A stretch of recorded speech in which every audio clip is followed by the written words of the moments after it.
All right, Courtney, welcome to the Girl Out of Order podcast. Thank you so much for having me. I'm so excited to be here. Oh, I am too. So Courtney and I met on just a brief call, and we just had instant camaraderie. I can't believe she's on the other side of the world. Well, not quite, but it sort of feels that way sometimes. What time is it Yeah. where you? It's 7 at night. Okay, and you're in where in Germany? We're an hour and a half south of Frankfurt. Okay. So Courtney is one of the most interesting people I've talked to in a long time. And that's probably because she talks about sex and it's interesting. And I brought her on the program because in my personal life and in raising four daughters and in working with women throughout different organizations and throughout my law practice, sex is such a taboo topic. And yet I have met very few women that aren't anxious to have somebody that they can talk to about it, somebody Yes. that they can be real with. Would you Yes. agree? Absolutely. 100% agree. Yes. And you and I, when started talking and peeling back the layers, we realized we have actually quite a bit in common in terms Mhm. of I didn't grow up in the evangelical church, but I was really deeply immersed in the evangelical church when I was a young parent, early Mm. married and young parent. And I want you to tell us a little bit about sort of your background and Sure. then how you got to become a sex and relationship expert. Is that what you call yourself? Yep. Essentially close enough. What would you call yourself? That's not fair. I, It's what you are. I'm a relationship and sexuality expert. Perfect. Okay. So how does one get into this business, if you will? Yeah. Great question. So yeah, I'm from Seattle and I grew up in the evangelical Christian church. I went to a Christian school, K through college, and would go to church 3 times a week. Was very much raised in purity culture and, saving yourself for marriage. And so really had that strong upbringing and then went to college and planned on becoming a lawyer. My dad was a private investigator, and so I had worked for him, and he was like, you need to be a lawyer, you need to be a lawyer, even though I really was interested in therapy and counseling, but he was like, just very discouraging. Because back then, I mean, I'm 41. So back then people didn't really talk about mental health stuff. And it was very like image was super important. And if you had, mental problems, that was concerning. So when I was in college, I read The Women's Room, and that totally changed my life. And I Okay. really, I'm sorry to butt you're in, fine. Yeah. but I was looking back at our notes and I remember you saying that and I was like, I don't think I ever asked you what the women's room is. The Women's Room is a book about a woman in the 1950s. Gosh, I haven't read it in like 20 some odd years, and I have it here. I always keep it. It just reminds me of like my journey. Like it doesn't even have the cover on it. Oh my And gosh. yeah, it's just basically a book about this woman's journey and how she did all of the right things and got married and had kids and was so unfulfilled.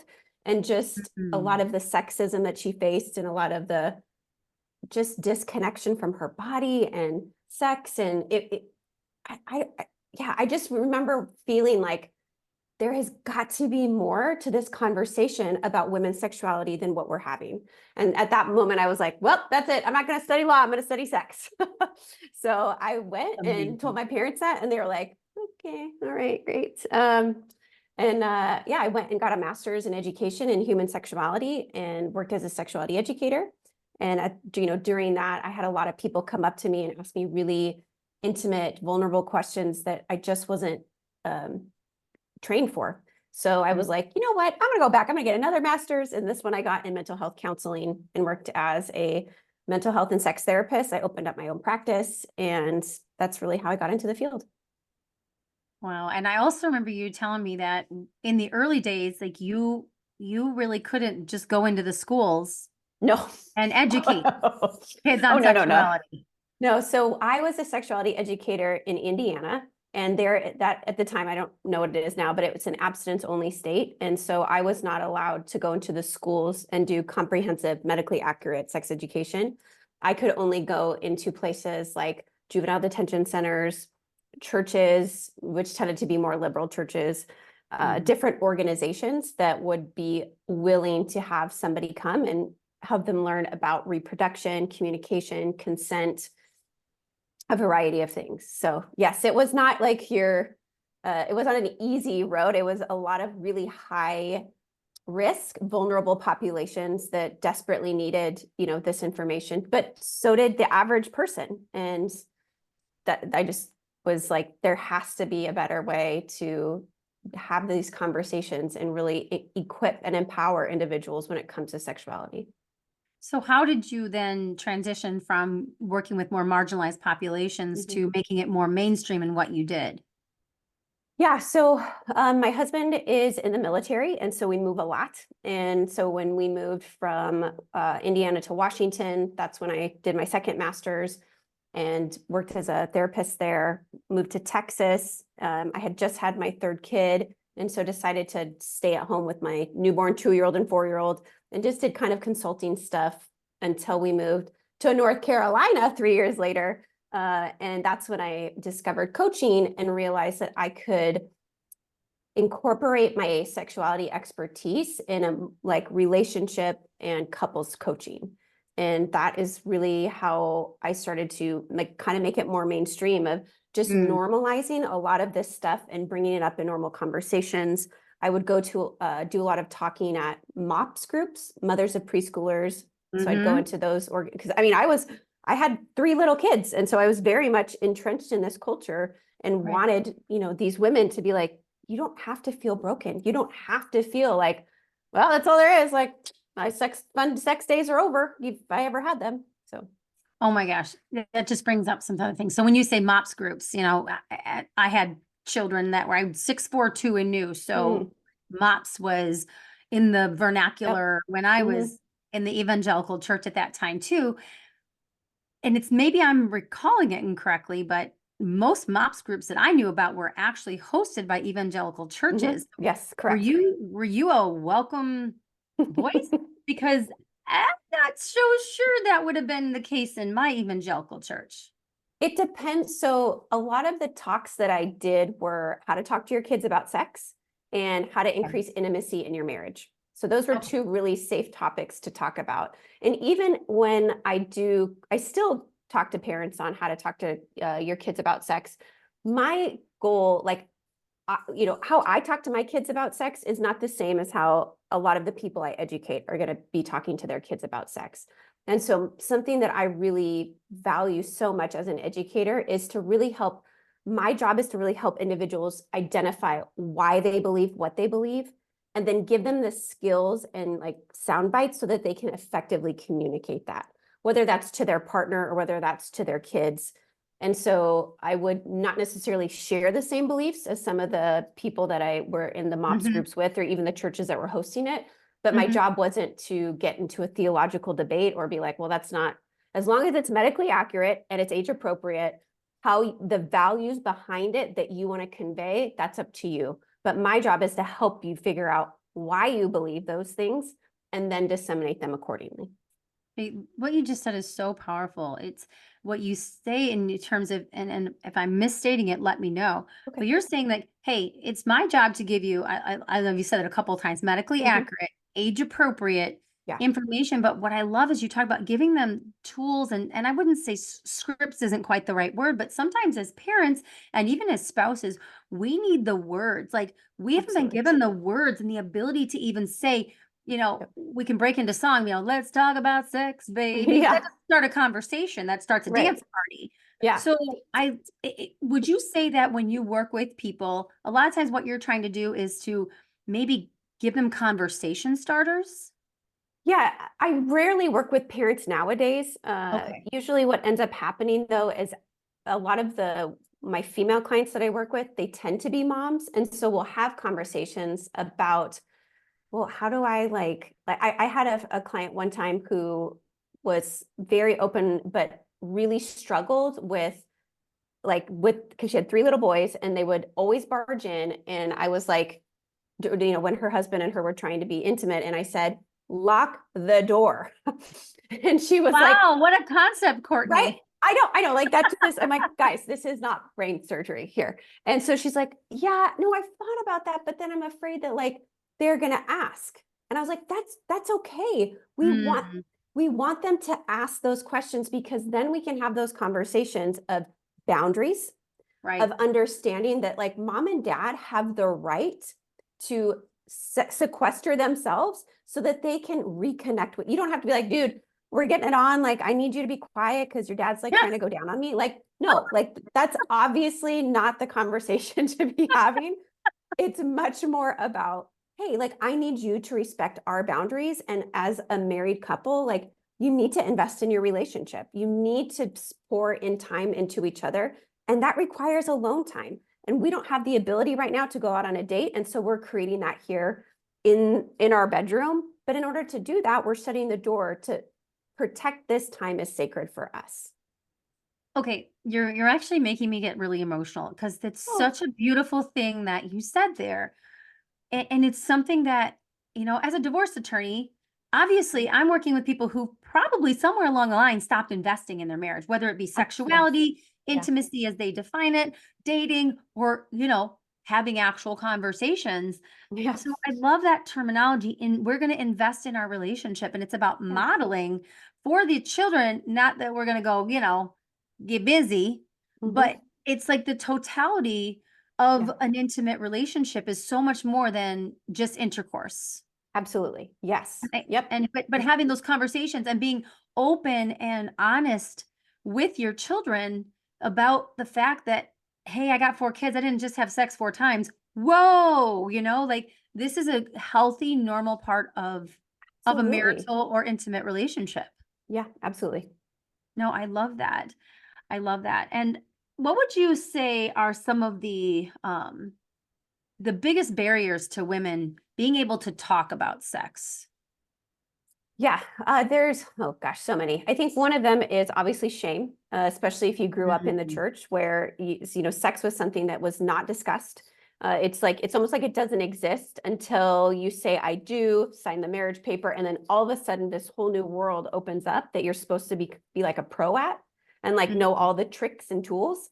And you don't have the language to do that. It's like dropping you into Germany and being like, okay, we've not taught you anything about this. Like you kind of know that this country exists, but we're going to drop you in here and you can only speak German and good luck.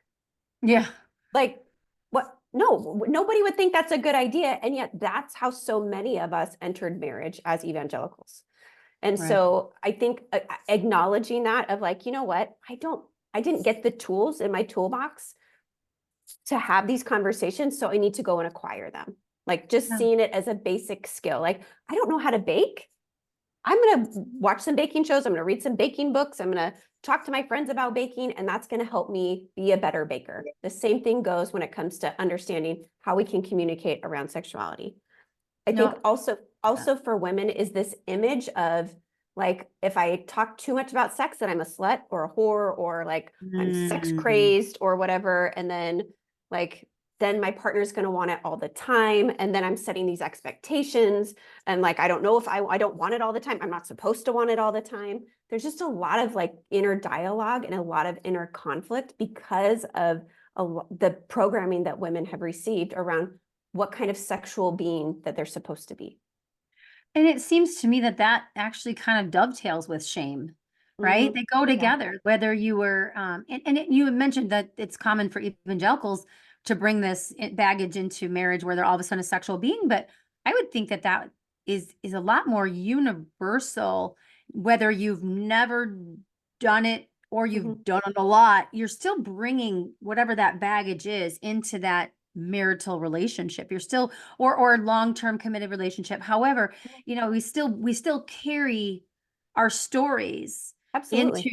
the bedroom. And so, Yep. Tony Robbins has a really powerful phrase, and it's powerful in its simplicity. Change your story, change your life.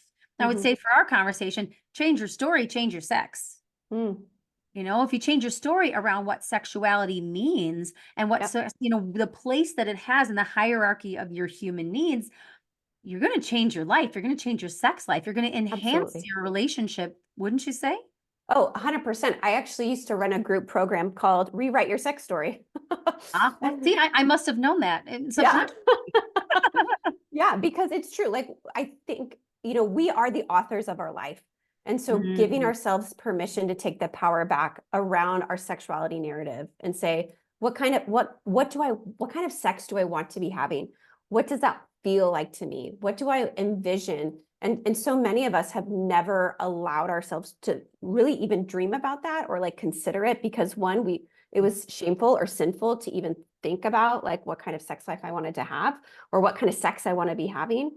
And so giving ourselves that permission of that's a part of who I am and there's nothing wrong with that. And so why don't I pick up the pen and start to write the story that most reflects my desires? Do you do that with women? Because I'm a big, big, Absolutely. big proponent of pen to paper, not fingers to keyboards. Yeah. And maybe I sound old school, but I'm comfortable with that because Hmm. there's something that happens in our physiology when we take something out of our brain and we put a pen to paper and we physically write our story. Do you Yeah. do those kind of writing exercises with your Absolutely. Hmm. clients? Yes, And I love you it. find those to be powerful? Yes, it's super powerful when, especially when you can see it like in your, like tangible in your hands and be like, okay, like here it is. Here it is. I love that. I love that. And I remember when we were talking, I was like, this woman is super practical. And I love that because, at Girl Out of Order, we're about cultivating bravery, right? Being brave Mm, and facing your identity, not in that it's a bad thing, but just a lot of women, we zombie through life, right? We just walk, absolutely. while we're like the walking dead through all areas of our life. And Yeah. so it takes bravery and courage to be willing to enter into the fray and figure out like, okay, this fits. I've been living this identity, but I'm going to put that back on the shelf because that no longer is aligned with me. Right. But we stop short when it comes to sexuality. And Absolutely. there's so many reasons why. And I wanted to dive into kind of a hard reason because I'm Mhm. sure you deal with this. And it's part of my own past and story is what do you say or how do you help women develop a healthy view of sexuality when they have past violation, whether Mhm. it be in their own intimate relationship as a child? Like, how do you, and maybe this is a bigger conversation, but how do you walk them through that so they can rewrite that story when somebody else took that power away from them and wrote it for them? Yeah. I think that the place that I want to get them to is a place of peace and a piece of love when it comes to whatever those violations were. And in a very delicate manner, because gosh, I've worked with some really tough situations over the years, and I never want to gloss over the impact that it had on that person. And sometimes I will, even though I'm trained, like I'm a trained trauma therapist and have done all those things, a lot of the work I do now doesn't like really focus on that and that because for some people it's real intense and that can take a long time to unpack.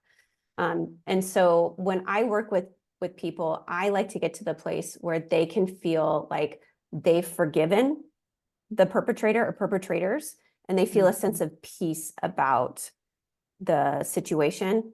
And that is really the only way that you can get your power back. That is the Okay, I only want to way put that a you can period. rewrite. Yeah, I want to put actually an exclamation at the end of that sentence Yeah. because you know a little bit about my story and Hmm. being able to forgive is Yeah. such a powerful path to freedom. And Absolutely. so often women are so reluctant to put their swords down. And it's Absolutely. understandable. Like I built a castle that was high and fortified and it was lonely and echoey and there were cobwebs inside and Mm, oh, I was safe. Was I safe? No, I was dying yeah. because unforgiveness is drinking poison expecting the person who hurt you to die. It doesn't Right. work that way. And Mm-mm. so I love what you said is like gently and lovingly, however long it takes, getting them on that path of letting go of the unforgiveness, letting go of the trauma because there's freedom on the other side. Absolutely. It sounds it sounds so simplistic, and I want to recognize that it is a really hard journey. And yeah, I love that visual of, yeah, women, we have a hard time wanting to put the swords down because we want to be justified. We want to be the, you know, ju- give like we want retribution. We want We wanna be justice. judge and jury. Yeah, we wanna be Yes, the judge and jury. absolutely. Mhm. And there's nothing wrong with wanting that, but know that that limits you significantly from leading the life that you were meant to. Oh, and that's so beautiful how you said that. It's understandable. Yeah. It's even quote unquote justified that you Yeah. might want that. Yeah. But how is that serving you? 100%. Yep. So when we get to the why, because not get to the why, we need to get to the why first, right? Why am I on this journey to have healthy sexuality? Because I want to be a fully integrated woman, because I want to be free of this sense of failure, or this sense of undesirability, this sense of there's a part of me missing. So when you focus on that why, and then you work your way backwards to, then you can figure out the how. But it's like, Mhm. if you're just kind of muddling through, like, I'm just so unsatisfied, I'd really just like to get off. I'd like to have an orgasm. Like, oh, maybe Courtney can just help me get from A to B. It's so much bigger than that, isn't it? Yeah, it is. And when we see sex as really just a way of getting off, we miss so much of the transformative power that it has. Yes, I agree with that. And so that's a really great place to just transition to your book, Not Tonight, Mhm. Honey. So it's such a clever title. And I was like, I laughed when I saw that. I was like, oh my gosh, this is seriously my friend. Remember, you're my new friend. Yes, I know. I think like, so know that we're gonna meet in real life. We're just Oh, meant to I'm so like, excited. That'll be so fun. Oh, I say we meet in like New York City and go clubbing or something. Right? yes, do it. Sign me up. I mean, I'll send you a Calendly link. Let's make it I happen. love it. I love it. So when I saw your title, I was like, Nights and Not Tonight, Honey. One of the things I was so impressed about you when we first talked is the just your overall demeanor that you bring to the conversation about sex, because we really need to demystify this. This Yeah. shit needs to just not be so scary. And even Yeah. the title of your book, Not Tonight, Honey, it just, you can't help but smirk, because who hasn't said that, whether you Yeah, said it verbally absolutely. or not. And tell us what the subtitle is. Why women actually don't want sex and what we can do about it. So there it is. You get to the why, and then Mhm. you get to the how. Yeah. So tell us a little bit about like what, well, I'm going to know why you wrote it. Well, maybe I don't know why you wrote it. Tell me why you wrote it. Let's start there. So anytime I would speak or anytime I had a woman come to me for sexuality stuff, she would ask pretty much the same two questions. What's wrong with me? And am I broken? And Oh, after hearing those two questions probably thousands of times, I was like, you know what? Okay, I can't do this anymore. Like, I need to write a book about this because I wanted women to, one, know that they're not alone. Like, they mm, are not alone. I cannot tell you, like, that is one of the first things out of my mouth whenever I have a consult, like a session with a first session with a woman. I say, you're not the only, I've heard this thousands of times. Like, you are not alone in this. Because mm, I think that once we realize, and that's why I use the word we in the subtitle, like, and what we can do about it, because we are ah, so much more powerful as a collective when we talk about this in community. And when we do this, what I can do about it, sure, like you can, you know, accomplish things. Like, I think of the proverb that says, if you want to go fast, go alone. And if you want to go far, go in a group. ooh, mic And drop. I think that's such a beautiful way of, reminding us, and society and culture have done such a great job of like separating women and making us compete against each other and catty and mean. And it's like, of course they did, because we're so much more powerful together when we are in Okay. our, yeah. You're driving me crazy. I'm like, so I literally, I'm putting this is on YouTube. So the people watching are watching me get like all kinds of crazy here. And the reason I'm getting crazy is because I'm telling you, this is why we're going to be a clubbing, because we're just Yes. meant to be. We're like a thing. But truly, the third pillar of Girl Out of Order is building bridges among all women. And my deepest passion is to bring these barriers down and realize that, hey, those of us with vaginas, we have a lot in common. And Absolutely. sometimes the shit we have in common is hilarious. And it's Mm. like we're a comedy routine, right? I mean, really, why do we have Yeah. boobs? Stupid. Like, what is this? But you're right. Even the competition, the sexual competition that Mhm. society and men and social media sets up between women, it prevents these raw, honest, open dialogues, which is Yeah. where we grow. It's where we take Yeah. down these things, these hangups, these holdups, right? Yeah. Yeah. And that's why I wanted a woman to feel like, maybe I'm not ready to work with Courtney or work with a professional who can talk about these things, but I can read a book by myself, or I can bring it to my book club and be like, because I'm in a book club, I've been in a book club for years. Somehow we always, okay, maybe because I'm in the group, but we always come back and talk about sex. And it's usually, I'm not even involved in the conversation. I just kind of sit back and then they'll ask for my expert opinion. But it's so, and I'm like, that I want that to happen. I want people, book clubs or women's groups or any kind of group. I've had men's groups reach out to me with books, book clubs that want to read my book, and I'll do a guest appearance for totally for free, because I'm so passionate about elevating this conversation around women's sexuality. I love that so freaking much. And I'm laughing because I'm like, Gia, why does our book club always talk about sex? I don't know. Oh, maybe because I'm there.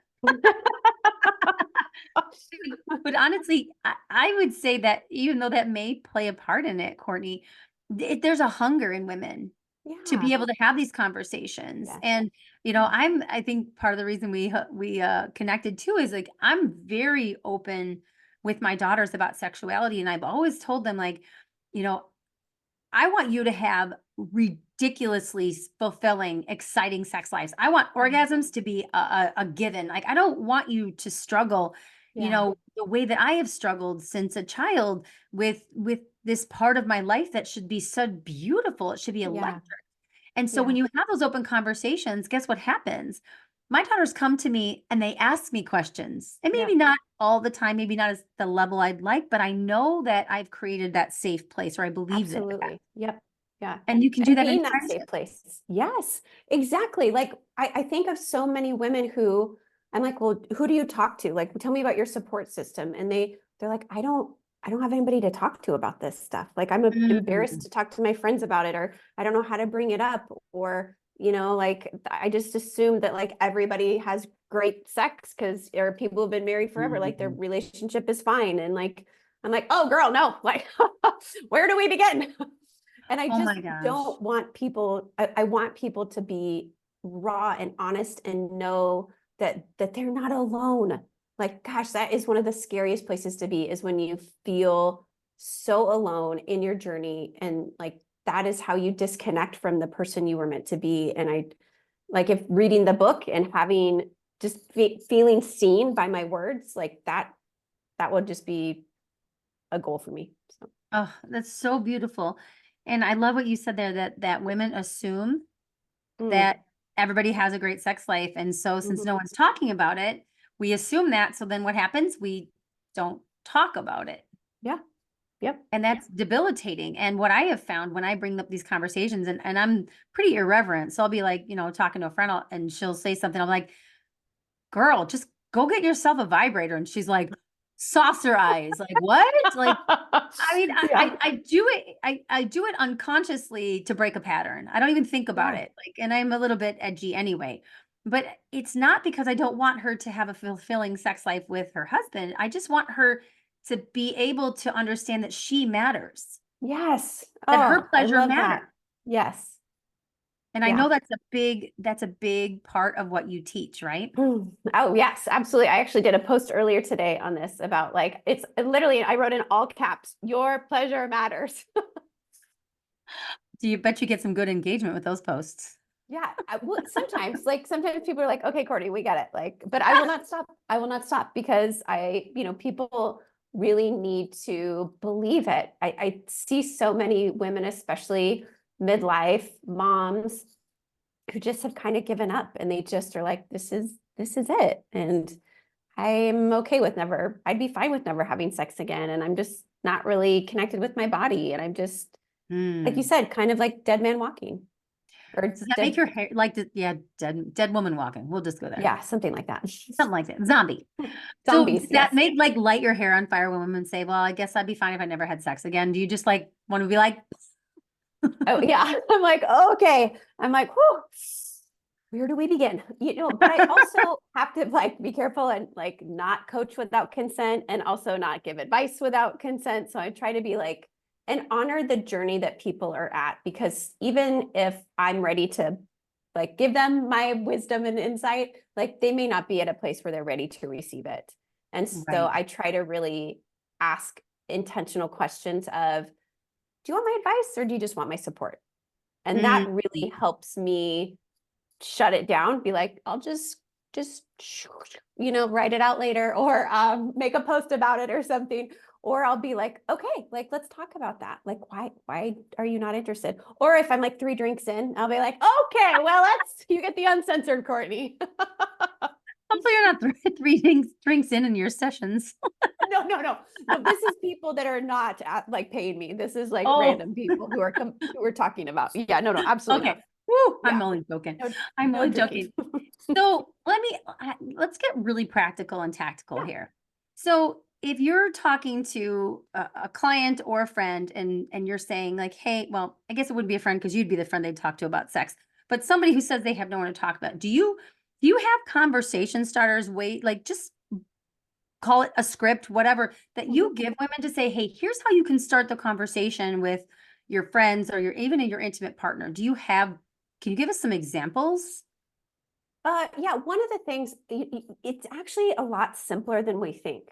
So one Okay. of the ways that we can use social media, podcasts, articles, Mhm. anything that has to do with sex or relationships, use that as a conversation starter. Oh, If it applies to what you're wanting to talk about. So for example, what's something that you could talk about? Oh, like one of the things that I've started offering is retreats, like retreats for women, both in small groups and then one-on-one retreats. And so if somebody's interested in that, or just interested in that idea of like, hey babe, have you ever heard of like a sexual wellness retreat? Like, what do you think about that?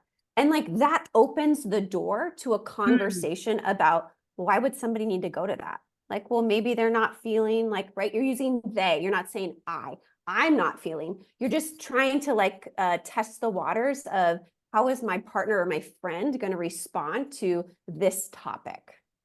mm. So That's really anything that you come across, you can use, and same with kids, anything that you come across, like, uh, how people are treating each other, like you're watching a show together and I've literally paused shows that my kids hate watching shows with me sometimes.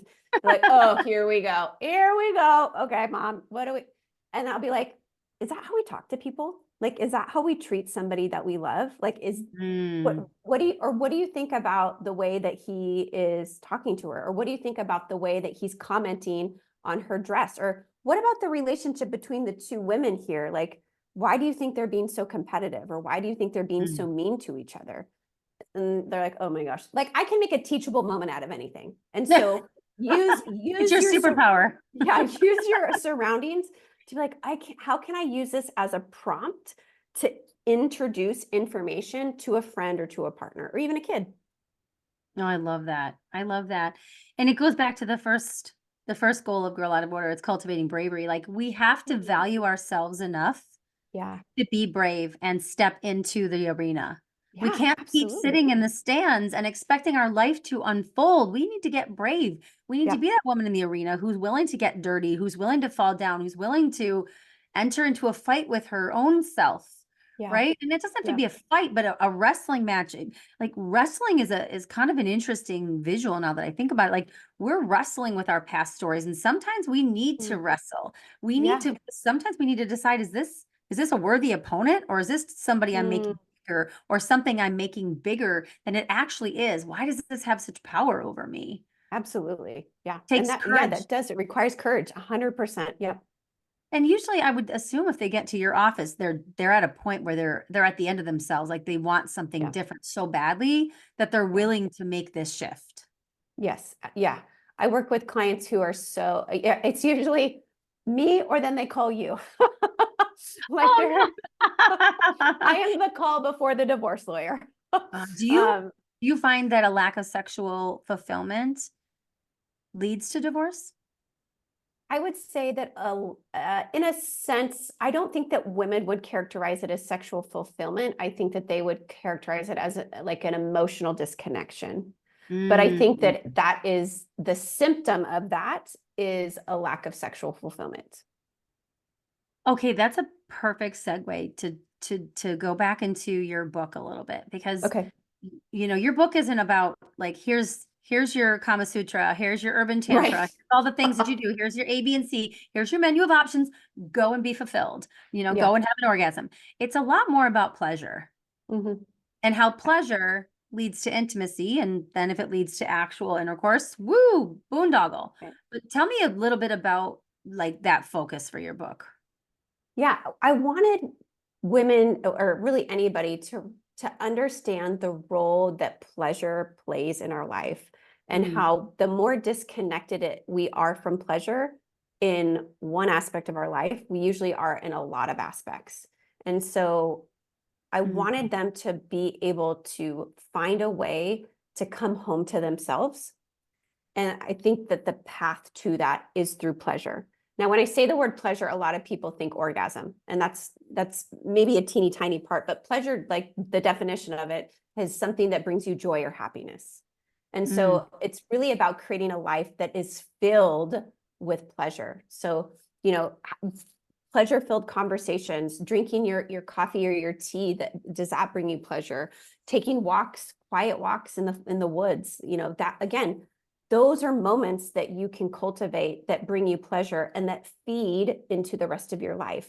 But so often women, especially as moms, have this martyr mentality that mhm. like, I am not worthy of pleasure. I am not worthy and deserving of good things. And therefore I have to sacrifice all of my needs. I sacrifice myself.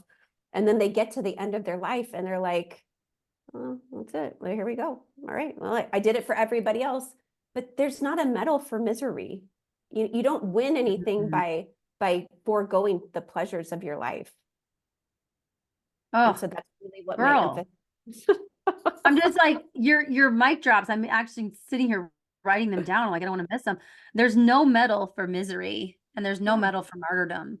no. And it's so because the women that I work with are a lot more midlife, like 40, early 40s to mid 60s, where like we've done all the things and we've sacrificed everything and we've sometimes, slid into home base or tripped into the finish line of raising our kids. And now we're like, oh shit, who the hell am I? Yeah, Where did I yes. go? And Yeah, then trying to figure out how do I find my way back to myself or how do I figure out who I ever was to begin with? So absolutely. it seems to me that this journey towards sexuality being, fulfilling sexuality and fulfilling pleasure is really intertwined with identity. 100%. Yes. And it's interesting because somebody, like when you grow up in a religious environment where the message is you don't look within, you look to authority.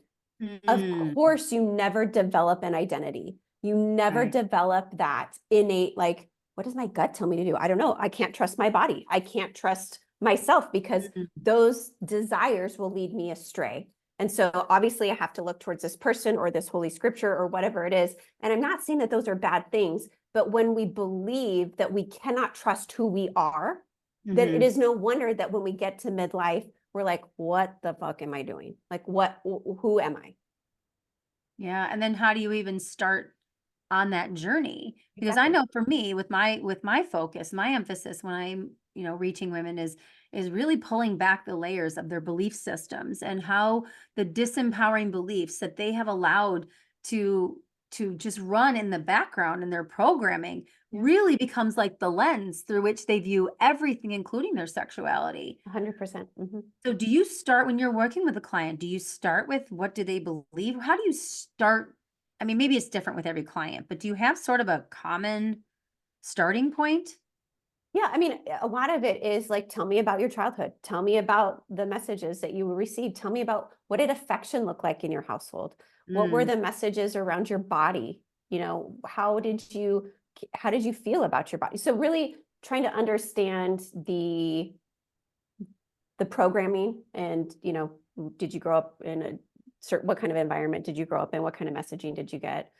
And then also, I mean, to be honest, all I have to do is really look at their behaviors because our beliefs are reflected in our behaviors. mm. Our beliefs are reflected in our behaviors. Yeah. So somebody who tells me, "Oh my gosh, Courtney, of course I love myself. Like I love myself. Like yes, I deserve good things." And yet they are over drinking, they're in an unhappy relationship, they don't have a, good communication or boundaries. I'm like, "Girl, you don't." Because somebody that really loves Mm, themselves doesn't struggle with those things. And so that's like my secret, of like how I really know is you're showing me what you believe about yourself. Like that's the bottom Right. line. It's about becoming congruent, right? It's Yeah. about becoming like that's the thing that when I'm talking to women about who they actually are, it's like what are your highest values? Like if you really Yeah. sat down and searched your heart, write out what your highest values are, but it's not just the values you're moving towards, it's the values that you're moving away from, things that Mhm. you don't want in your life. And then it's about putting the pieces together. And it's when we start to weave together what we really believe and what we really value, then some of this other darkness, the ways that, and which shows up in actions, starts to fade away. Yeah. It starts to become it's almost like when you stop you take like call it dry January or something, and then you Hmm. take like your first drink of alcohol, depending on the person, sometimes just doesn't have the same flavor because you've now developed this Yes. beautiful like palate that doesn't need it. And then when you Hmm. put it back in, you're like, why did I think that was so fantastic? Absolutely. It doesn't do it for me the way it did. Yep. Yeah. I wanted to circle back a little bit more on the pleasure aspect because I think Hmm. I love our conversations. It just makes me giggly. But I was like, I wrote it down, like, no, I want to get back to this pleasure piece because we started to talk about, the different kind of things that can bring us pleasure, walking in the woods, having your favorite drink. Can you help me understand like developing other areas of pleasure? How does that translate to the bedroom? Hmm. So one of the things I see that happens a lot, especially with women, is that we are not present during sex. Mm, So we are so disconnected from our bodies because for a variety of reasons, it hasn't been a safe place. And so when we practice, we participate in pleasure practices, which is what I call them in the book, like paying attention to like how does this drink feel, how does this taste. We're basically just being mindful, right? We're creating an intentional awareness of who we are in this present moment. Once we do that in every other area, we also can apply that to when we're in a sexual intimate situation. mm, So then when we're being kissed or touched, we can be present and really focus on how that feels to us. Like what, but again, that requires us to be present in our body. And if that is not something that has been safe and makes us like, and I'm done and I'm out, I can't do this, then that's a different conversation that we need to have and focus on. Like, why hasn't it been safe to be in our body? Why doesn't it feel safe to receive pleasure? Looking at those beliefs, because I think, again, for a lot of women, I mean, I grew up in the area of a lot of like, hip hop, rap music, where, and even just in the movies where, a guy performing oral sex on a girl was like, that's disgusting. Why would I do that? Like, that's not masculine. That's mm, not manly. And so, like, mm. that's a little program that gets run in it used to run in my head of like, men don't enjoy this. Like, why would anybody want to do this on top of being Wow. told that like my body's always being criticized for like how it looks? I'm like, and like genitals are gross and vulvas are yuck and like all the stuff and the fluid that periods blah, right? And so that on top of that, those two things like made it really really difficult for me to enjoy that experience with my husband because those were the messages floating around. So I Wow. had to be willing to like bring those up, dismantle them, and decide like, do I still want to believe this? Like, do I want to believe this? But if I don't believe that I'm deserving to experience pleasure this way, then I'm not going to be open to that opportunity. Oh my gosh, that is such a poignant example. Mhm. And I'm sitting there going, preach, sister, like there's no way that people aren't screaming at this podcast going, oh my gosh, again, I'm not alone. But I would Yes. say, like, even what you said there, if it's the beliefs, and I've talked a lot on this podcast about, I don't know if you're familiar with Byron Katie. It's the book called Mm-hmm. Loving What Is. And it's like asking those questions like, do you truly have all the information you need to know that that belief that you have, that thought that you have is true? Mm-hmm. 99.9% of the time, the person that you're inquiring, or if they're inquiring themselves, have to admit, no, I actually don't have all the information to believe that my husband doesn't desire to perform oral sex on me, Mm-hmm. or that my body is gross, or that Yep. this is, not something God would want for me. And then you go to the second question, like, how do I feel? Who am I? How do I show up in the world when I believe that bullshit? Because if it's not true, I'm sorry, it's bullshit. I'm calling it. Yep. If it's Yep. not true, it's BS. And if you're allowing that BS program to run in the back of your mind and inform your decisions and your Yep. feelings, that is an actionable choice. Absolutely. And we have to make a choice. That's where the courage comes in. And the second pillar of Girl Led Border is we need to live boldly when we Yeah. make these choices. So living boldly out of like, I know that this is BS. And if I know that it's BS that oral sex grosses my husband out, and I'm not choosing to live that way, how would I be? Who would I show up as? I would be one sexy maven, man. I'd be courageous and brave. I'd be asking that Mm. my sexuality matters, that my pleasure is just as Mm-hmm. important, and some days, damn it, more important than his. Yeah, absolutely. So it's almost like it's like a retraining of our brain, is scratching up the CD that's been running so that it no longer plays that BS story or those Yep. or those bad rap songs or whatever you were talking. Yes. Yeah. And looking Oh, at, because I love the point that you made of, okay, so once I recognize, like these are the stories that have been running, but then also like that, you got to take that a step further of, but am I really willing to want to change that? Because right. when I change it, it looks like this, and that feels scary because I've been Yes. doing this for so long. And again, I just love that that pillar of courage, because that's when not only do you have the courage to say, I want something different, but then taking that first step that's going to be super awkward and uncomfortable. And maybe you're going to flail over, fail. But that's part of the process that nobody tells you about. Exactly, exactly. Tony Robbins always uses this funny example, like of, when you're learning to do something new and you aren't quite getting it. Of the example of like a child learning to walk, Yeah. they fall so many times and you don't just say, well, just give it up, buddy. You're just not a Yeah. walker. Like, whoever would Right. say that to a child? Right. That's ridiculous, right? Yeah. Well, having that same determination and persistence in our sexuality, like, give it up, sister. You're just not meant to be sexually pleased. Why would you want to accept that? Because Exactly. it's Yes. BS. Yeah, I totally agree. Yeah. And you're right though. It is there is a point in there, and I would say this to all my beautiful listeners, like everything we talk about in this program, because I'm about taking action. There's always a point of the will.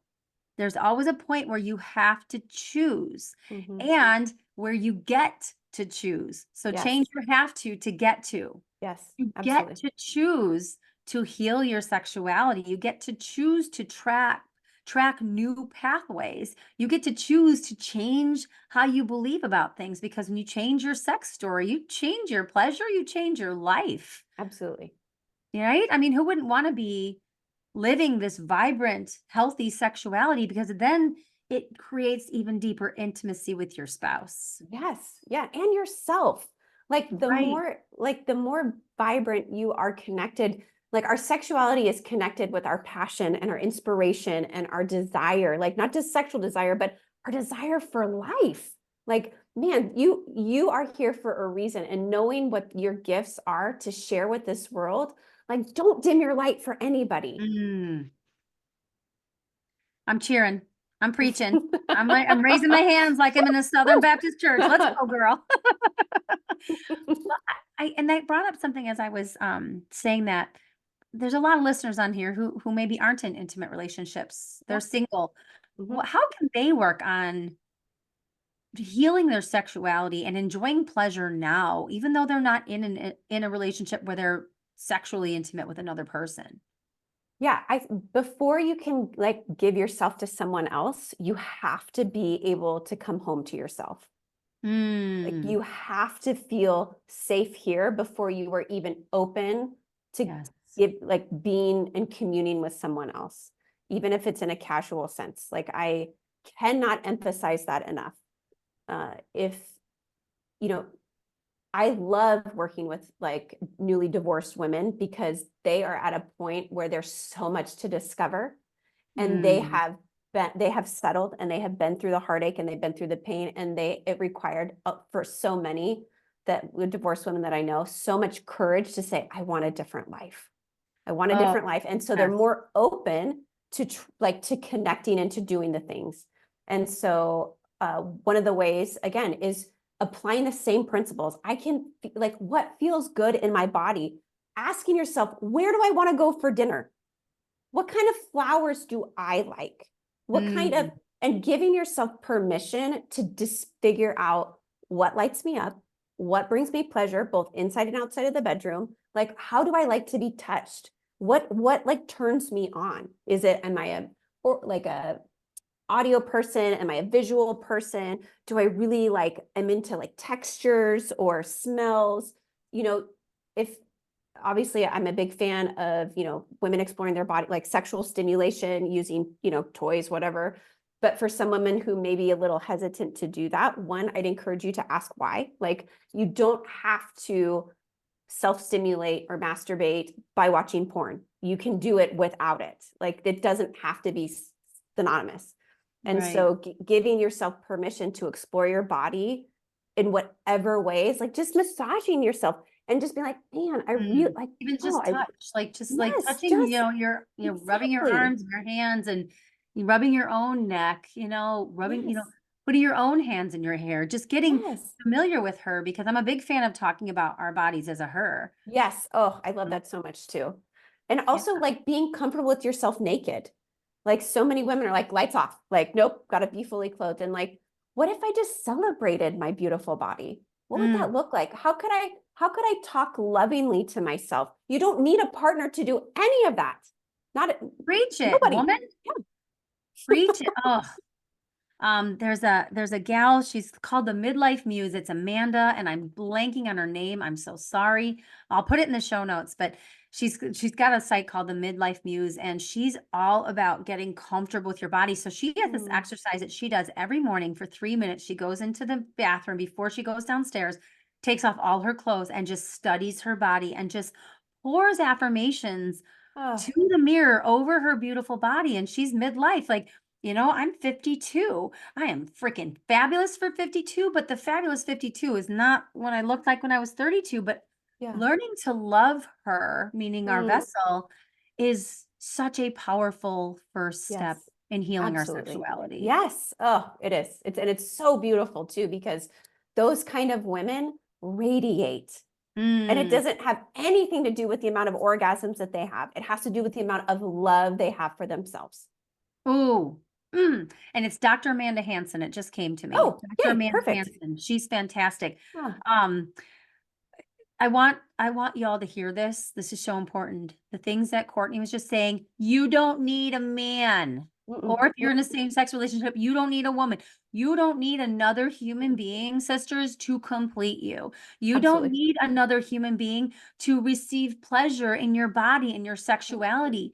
And you don't need another human being to tell you it's okay to talk about sex. Because this absolutely. is an intrinsic part of who you are as a human being.